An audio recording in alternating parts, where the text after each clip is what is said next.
G'day, I'm William Ray, and I just saw The Expendables 2.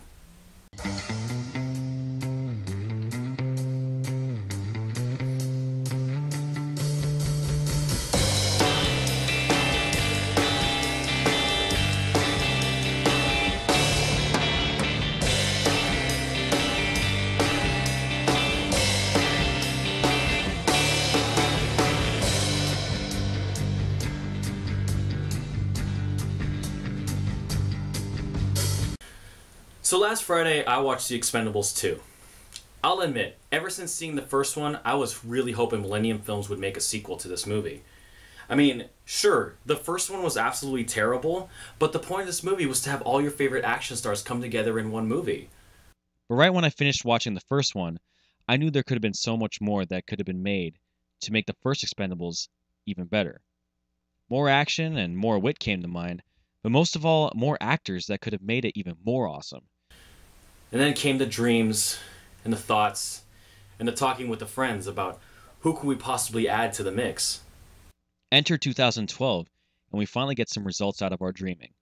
Sure enough, The Expendables 2 is announced, and of course we get treated to more action stars added to the list, including the more than obvious Chuck Norris and Jean-Claude Van Damme. But is the added star power enough to make The Expendables 2 a better movie?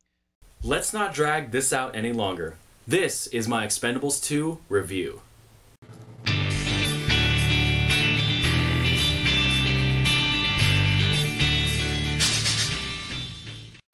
Now, if you saw the first Expendables movie, you should pretty much know what the sequel is all about.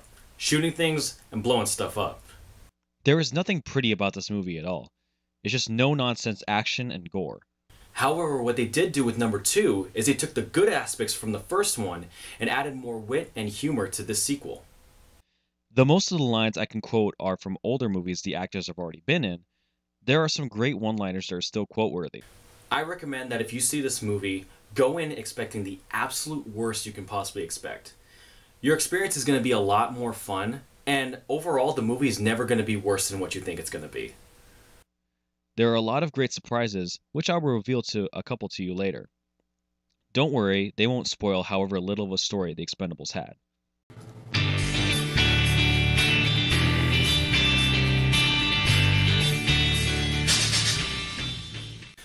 Name an old action movie off the top of your head. Right now. Do it.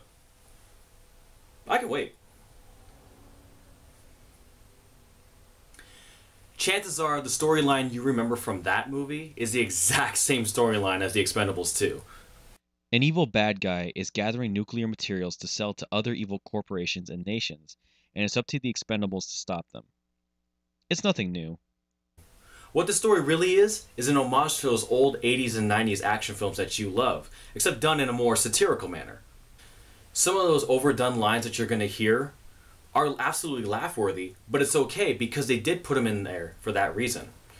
For example, there's this one scene where Arnold Schwarzenegger and Bruce Willis are having a little chat together, and all they're doing is quoting old lines from their classic movies. It's okay though, because if you're laughing, that's the whole idea that they wanted to give you. Despite the overdone storyline, you can't help but enjoy it. This is one of those rare movies of this generation where a movie doesn't have to have substance in order to be an enjoyable experience. It just takes you back to a simpler time. A time when all you needed was some stubble on your face, a gun in your hand, and a nearly unintelligible voice to be awesome. And yes, I am talking to you, Sly Stallone.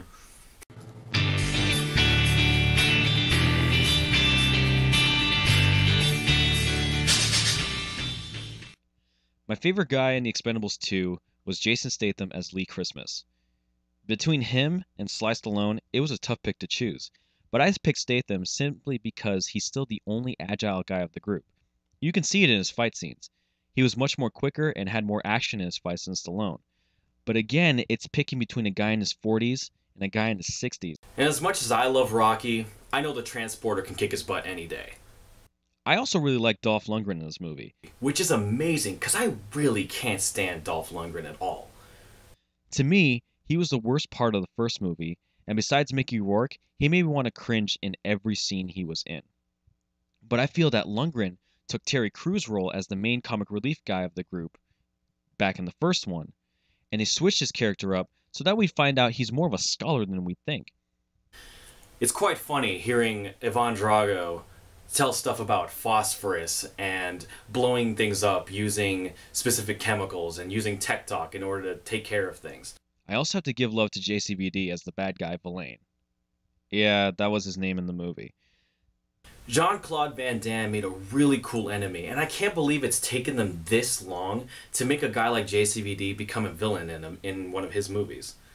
But I'm pretty sure you're wondering how Chuck Norris did in this movie. Let's just face it, Chuck Norris is a terrible actor.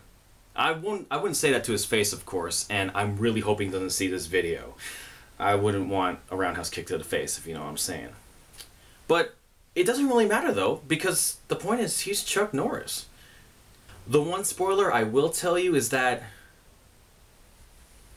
Earmuffs, guys. There is a Chuck Norris joke dropped in this movie. Earmuffs off. I'm telling you, that part nearly got a standing ovation and certainly got a barrage of clapping after seeing that part. So here are my overall ratings. When it comes to ensemble action movies, it's definitely better than The Expendables, the first one, just in case you were confused. On the other side, it is definitely worse than The Avengers. It simply had the great action of The Expendables, but it had a solid storyline and a talented cast to back it up. To answer the question of is it top 5 of 2012 worthy, The Expendables 2 is in fact top 5 worthy. As a matter of fact, I'm going to have to actually drop another blockbuster movie off my list to make room for this one. My overall grade is an 8.1 out of 10, and I definitely recommend that you just see it. And now that you've just seen my review, until next time, I'm William Ray, and I bid you good day. I've drawn this picture 1,000 times. Something like you came in my mind, with a pen and with an eraser. I made mistakes those 1,000 times, but I can't erase them from my mind. 'Cause all of it